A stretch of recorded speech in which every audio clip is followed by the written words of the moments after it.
Thank you everyone for joining us. My name is Megan Curtis and I'm the Executive Director at Project Vets. It's so nice to kind of have you here tonight, even though we can't actually be together. From the Project Vets team, we have several of our board members, Josh, Michelle, Bridget, and Aaron joining us, as well as our staff. And of course, with the bright green background there, Dr. Alejandro Morales, who is joining us from ARCAS Wildlife Rescue, in Guatemala. Let me get my slides to advance. Although we're probably all really familiar with these online platforms now, if you're having any trouble or we're freezing, we ask for your patience, and if you have real trouble, just put it in the chat box and we'll see if we can help you throughout the time we are together. We will also have time for Q&A towards the end of our time together. So those questions and comments can go off in the chat box to the right. And, you know, as we know, this has been such an incredibly hard year in ways that we would have never imagined we'd be kind of facing life.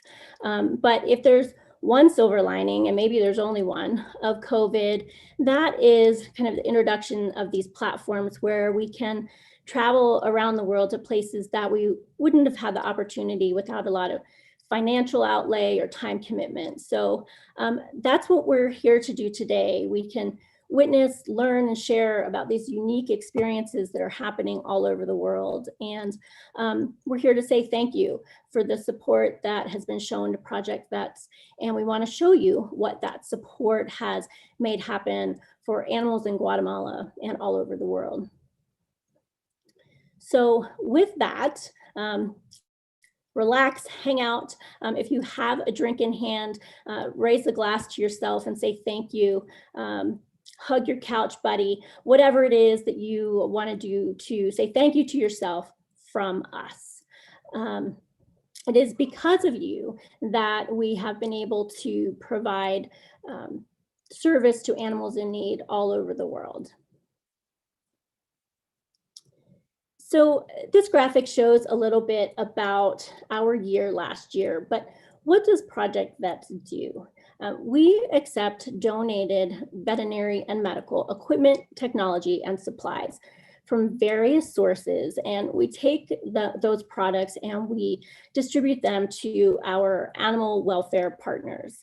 At this time, we have just over 100 partners in 50 countries. And those partners represent, as this one diagram shows, about 60% of them support companion animals, that is primarily dogs and cats. 50% work with wildlife, and that can take two forms, either free roaming wildlife, so ducks in our backyard, or the animals that Alejandro is going to tell us about, or possibly wildlife that's living in sanctuary. So chimpanzees who are rescued from biomedical research, or elephants rescued from circuses in India. And then a smaller portion, about 14% of our groups, support efforts for working animals. So dairy cows in India or donkeys working the fields of Africa. We've stayed consistent with that breakdown of our groups for years. And so it's kind of an interesting thing to watch. But in 2020, of course, Project Vets felt the impact of COVID, just like everyone. We received donations of products valued at about $450,000 if purchased new. That was a little bit of a decrease from previous years, but still wonderful to get those donations. And then our disbursements, we also had a little bit of a decrease there. And the United States Postal Service had, they suspended shipments to many international countries for quite a long time. And so that affected our shipments. But we were able to send about 300 shipments valued at about $500,000 if purchased new. And those products it was 3.5 tons of product that was kept out of the landfill and put into the hands of people like Alejandro, who are working on the front lines every day for animals in need. And all of that product is provided free of charge.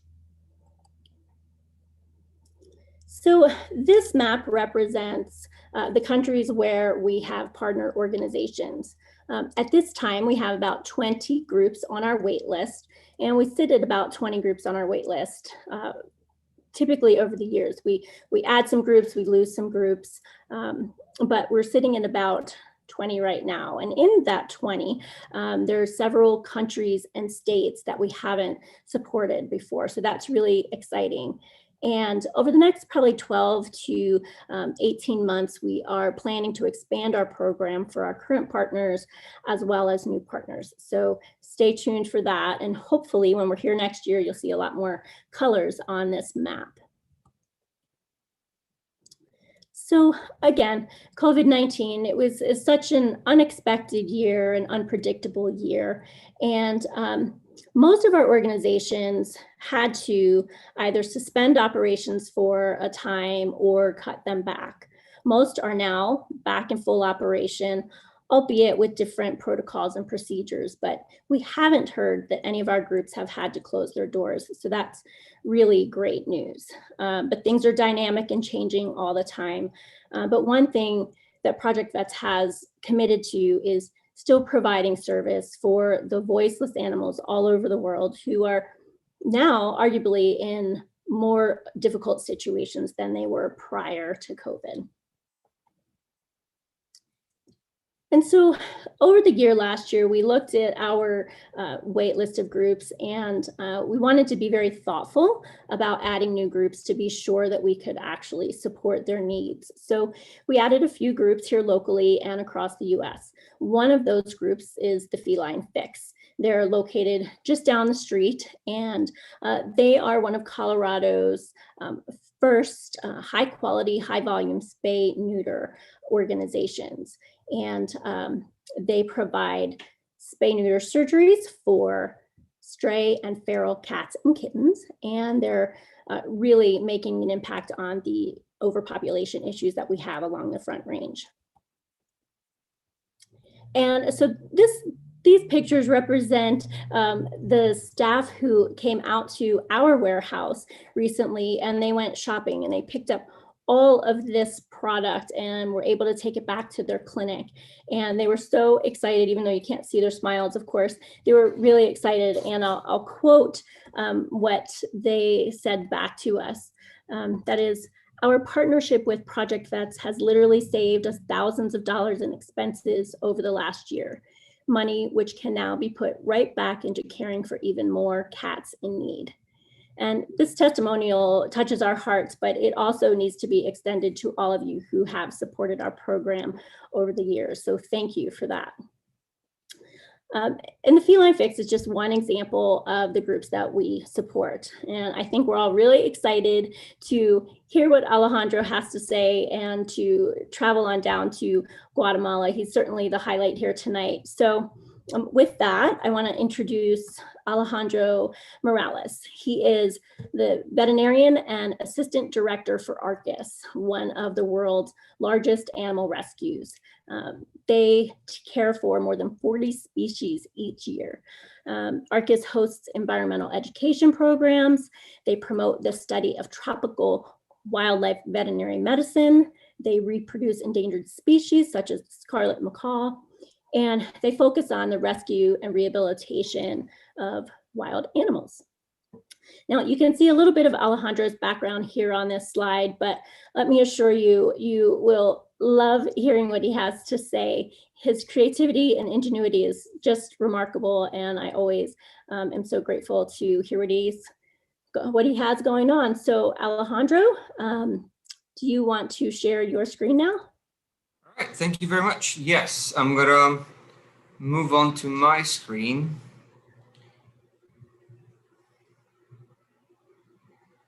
Are we on my screen now? Yep. All right, fantastic. Thank you very much, Megan. Thank you very much to everyone at Project Vets. This is a heartwarming day for me, because I went back in time and I started looking back how much and for how long you guys have helped us. And it's years and hundreds of things. So I'm very, very grateful. Thank you. Thank you very much. I remember this being one of the very first attempts of me saying thank you online. And this was something that everything that we have on that photo helped us to do something. The machine still works. It's a flow meter. I know it's a nightmare for all vet techs to use that, but it has saved me so much time. And I can't say thank you enough. So thank you very much, Project Vets, for what you guys have done for us. And for those of you that don't know us and what we do, this is where we are. So we work in Guatemala, and we work just on the area of the Mayan Biosphere Reserve. This is a part of an area called Mesoamerica. And in this area, we have roughly 292 threatened species. We already lost 7 species to extinction. We hold 7% of the world's biodiversity, and we have the second largest tropical rainforest in the continent, what's called the Selva Maya. The Mayan forest is about 3.3 million hectares in size, and that provides a lush forest, beautiful landscapes, immense biodiversity. And Guatemala is also a very rich country in culture. We have a lot of Mayan heritage in the country. About 30% of the country is protected. We have now become the largest continuous forest in Central America, together with Mexico and Belize. And sadly, we don't know much about our jungles. What we do know is the reason why ARCAS exists. The reason why ARCAS exists, and the reason why we are here, the reason why we need so much help, the reason why we work with so many animals, is illegal wildlife trade. ARCAS is a response to illegal wildlife trade, and our job is to be a safekeeper of wildlife. Our job is to care for wildlife, to do rehabilitation, to do release, and mainly to do education. Yes, we have a lot of animals. We have a lot of things that we need to do hands-on. There's a lot of animals that require veterinary assistance. There's our higher number of professionals are veterinarians, but still, what we need to do is educate. We need to reach out in events like this. We need to tell people, why is it that we're doing what we're doing? We're doing because we believe that we can stop wildlife trade. We're doing this because we believe that the animals that have already suffered in wildlife trade have a chance of actually being released. They have a shot at going back out to that beautiful forest where they came from, where they never should have left. So this is our job. This is what we do. And it takes a lot more than what we just kind of briefly touched on. That photo, for example, was one single shipment. There was 108 parrots coming in overnight. And those 108 parrots needed medical assistance, needed time, needed food, needed resources, needed people to take care of them. That was on top of the already 500 animals on site. So overnight, we went 20% up in our inventory. This is illegal wildlife trade in a country like Guatemala. We are the area of source of these animals. So illegal wildlife trade, when we look at it from a global perspective, everyone remembers rhinos, elephants, because they are the poster child of conservation and the threats of illegal wildlife trade. But we need to remember that there's a lot more in illegal wildlife trade going on. Anything from sea life that a lot of people forget about, the markets in developing countries that a lot of people seem to forget about as well, jewelry boxes that are currently being sold throughout anywhere where cruise ships go to, and they're all made of sea turtles. It's one of those things that people forget, that illegal wildlife trade is present in our lives on a constant basis. And Guatemala being such a diverse country, the Mayan Biosphere Reserve, there are certain points that you go up a temple, which is crazy in itself. You go up a Mayan temple, which is 2,000 years old, and you see nothing but green 60 kilometers around you. That's beautiful. But being that beautiful brings these animals out, because people want to have a little cat. People want to get an armadillo. People want monkeys. People want For some reason, silky anteaters, otters, monkeys, parrots, all of this is what's coming out. And our government does as much as they can to stop this, and then they bring the animals to us. And our job is to rehabilitate and release.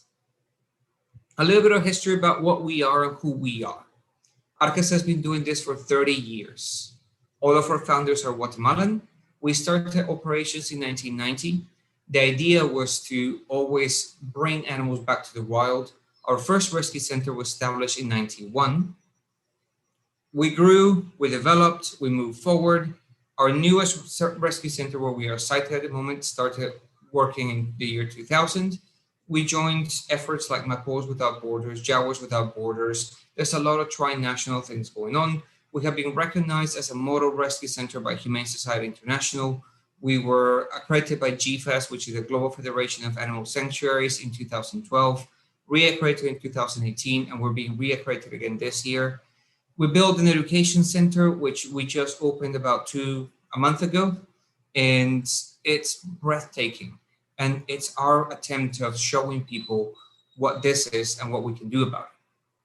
So our rescue center is on the shore of one of the largest lakes in Guatemala, which makes it very pretty. And this is just a rough idea. In the past, this is a data until 2019. And in 14 years, we received almost 8,000 animals. Most of them were parrots. Some of them were monkeys, reptiles, various mammals, various avians. All of them require care. All of them require resources. And our protocols of rehabilitation are actually quite long. So we treat and care for sick, injured, orphan, and animals, and we prepare them for release. Our time frame is always years. Baby animals require up to 5-6 years with us. Some cases, obviously, medical needs are every day present. We need to keep our goal of rehab in mind, and we manage the animals to a minimal basis. This is where a lot of our partnerships and all of our friends and donors and all the equipment that we get from Project Vets and makes us be able to do this. When we're caring for 580 animals every day, going out to get supplies and coming back, it's a hustle and it takes time. But we get a box of goodies that keep us in place for the next couple of months.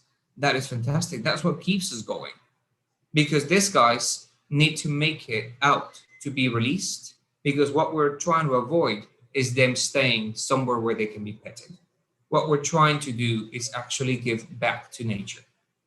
So our steps are arrival, quarantine, maintenance, pre-rehab, rehabilitation, and release. All of these take different steps. I'm actually going to move it a little bit forward because I know that we're short on time. And anything that comes to the door, we need to know if we're prepared.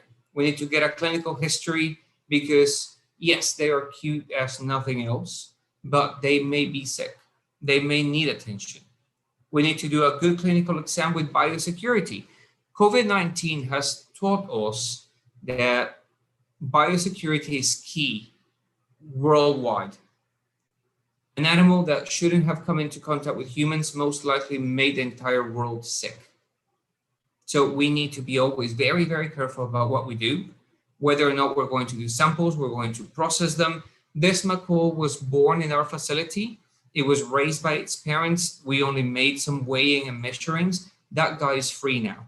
It's actually out in the forest, flying free, bringing color back to nature.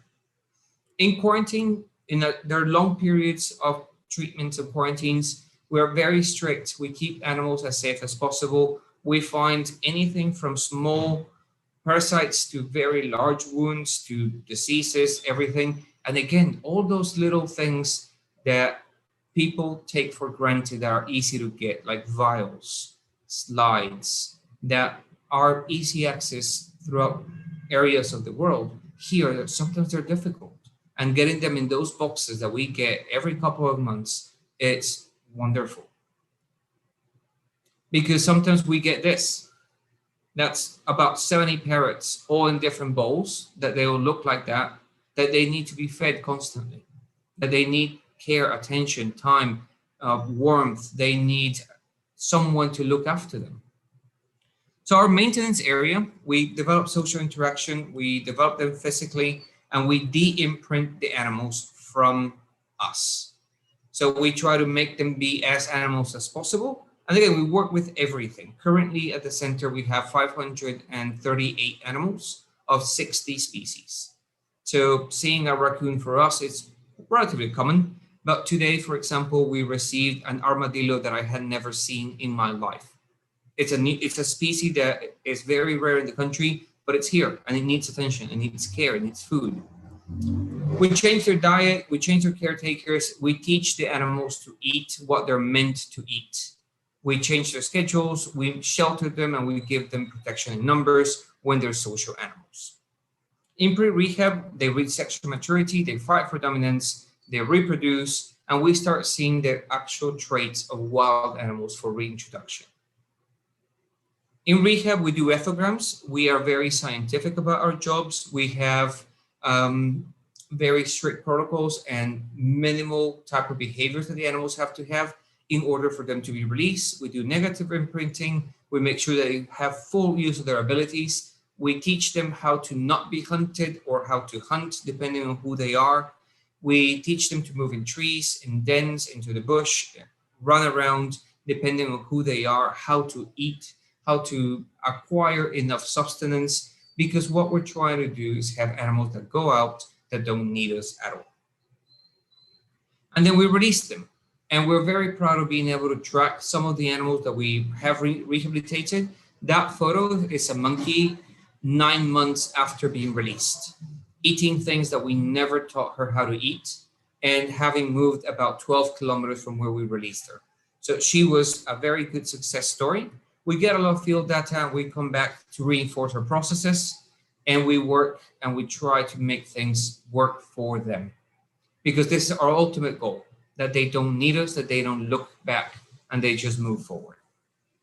So this year, we had critical patients and we had critical times. We have 2 vets, 1 up to 3 interns, 6 general staff, students, volunteers, and our donors and our friends that never let us go.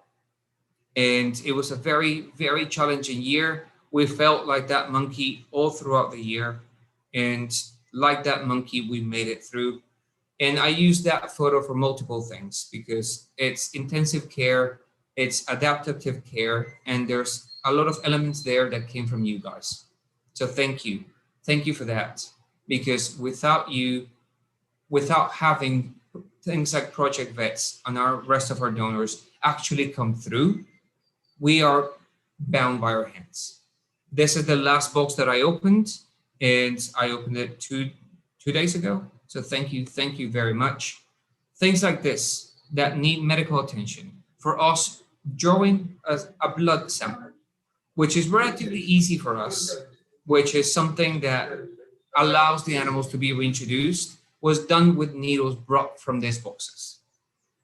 We get smaller needles for smaller birds so that we can actually draw out the samples that we need to make sure that these animals are healthy so that we can reintroduce them, because we're bringing animals out to the wild that are as healthy as possible. And the only way to do it is by doing things like this. So this of the latest one, thank you. You can see it's COVID season, everyone's wearing a mask. And again, I'm very, very grateful because without this kind of implements, we can't do medicine like this. This is a Margay that require attention. He's got his IV line, he's got a pulse oximeter, he's got a flow meter on the other side. A lot of these things come from the good hearts of people that helped organizations that help us. Because without that, even the smallest things, like Kongs. I remember Megan had to chase me for about a month for me to get this photo because we were getting Kongs and I had to explain what the Kongs were for because we don't work with dogs, but we work with anteaters, and anteaters learn how to eat from this way. So this is literally what you guys have done to change that animal's life. Helping us out, having tools, equipment, so that we can help animals like this kinkajou, like this turtle that required inhaled anesthesia. Sometimes we don't get the tubing and the tubing comes magically in a box that came from another country. And then we just open it up and we say, oh, I actually can do this now. I knew how to do it, but I just didn't have the implements. Helping birds of prey, helping owls. Again, the tubing for the inhaled anesthesia is fantastic. Thank you very much. Without those things, we can't really work.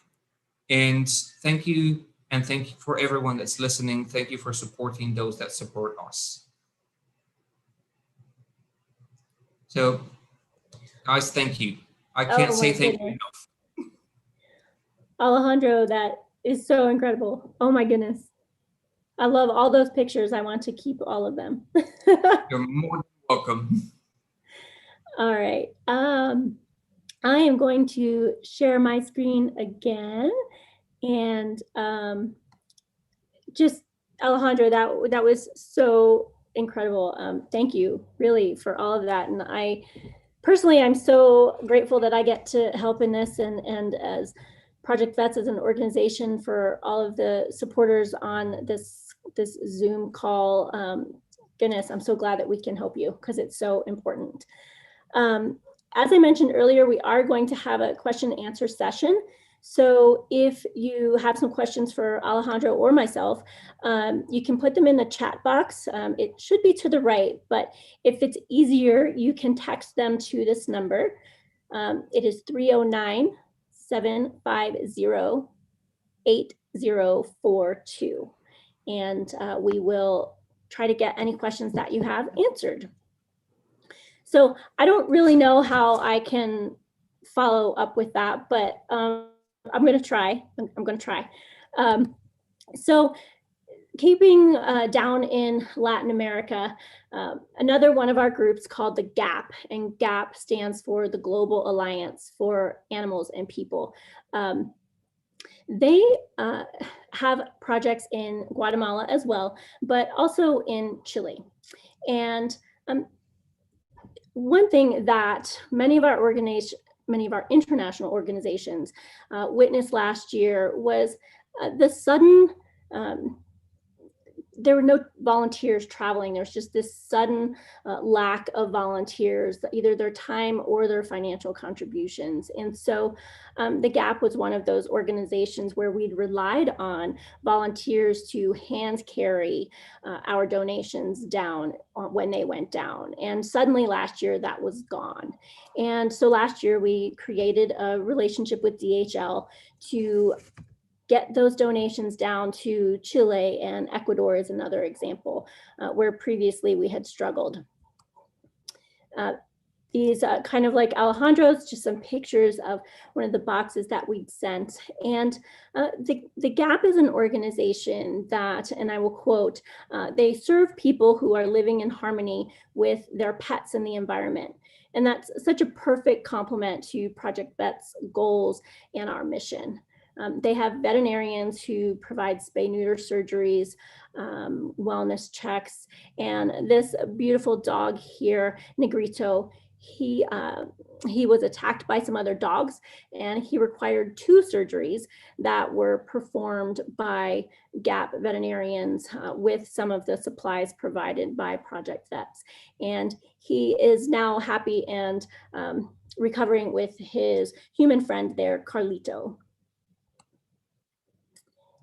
And if you don't recognize these 2 ladies, Marcy on the left and Maya on, or I'm sorry, Marcy on the right, Maya on the left, they are our program dynamos. They work in the warehouse, and they just make it all happen. They work magic to get all of our distributions sent out each year, and to inventory and catalog all the product donations that we receive. They are superstars, and we're so incredibly grateful for them. But that certificate that they're holding there was sent to them from another partner in Tanzania, and that is the Meru Animal Welfare Organization. They sent that certificate as a thank you for a box that we had sent that included the centrifuge in the bottom right and all sorts of other supplies to help them in their veterinary care for donkeys, thousands of donkeys every year, as well as companion animals.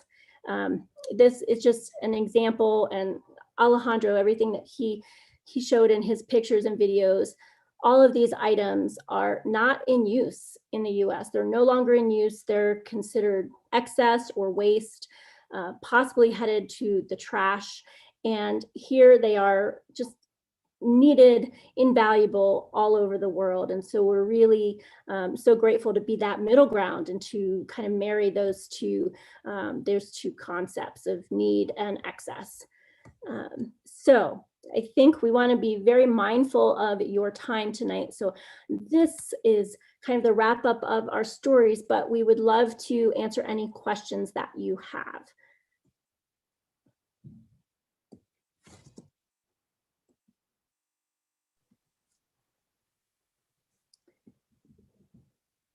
All right.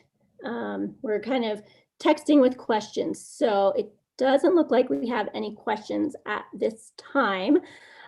So I'm going to continue forward with my slides.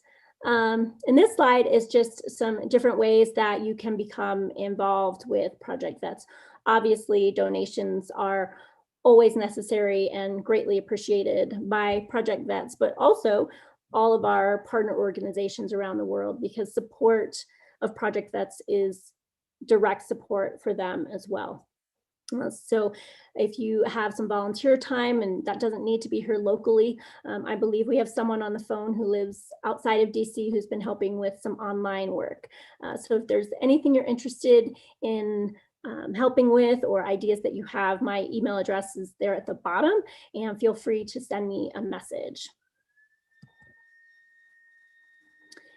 And we would be remiss not to mention our annual benefit, which is going to be held virtually on Saturday, September 11th. Our theme is Tales for Tales, and it is going to be really, really fun. If you think about all the different tales that animals have, it's going to be really fun. So we hope you put it on your calendar and stay tuned for more information. And then finally, the point of this presentation was to say thank you, to show you some of the incredible work that's happening in Guatemala, to just say thank you for your love and your passion for animals and this beautiful, precious planet. Alejandro, thank you to you for your just unwavering support and your lifelong love of animals. It's just remarkable and inspiring, absolutely incredible. So thank you all for joining us. And I want to leave with just one point. And I would just like you to remember that any and all good work that you saw happening here tonight is only possible because of you. So thank you so much, and have a great evening and stay well. Thank you again. Thank you.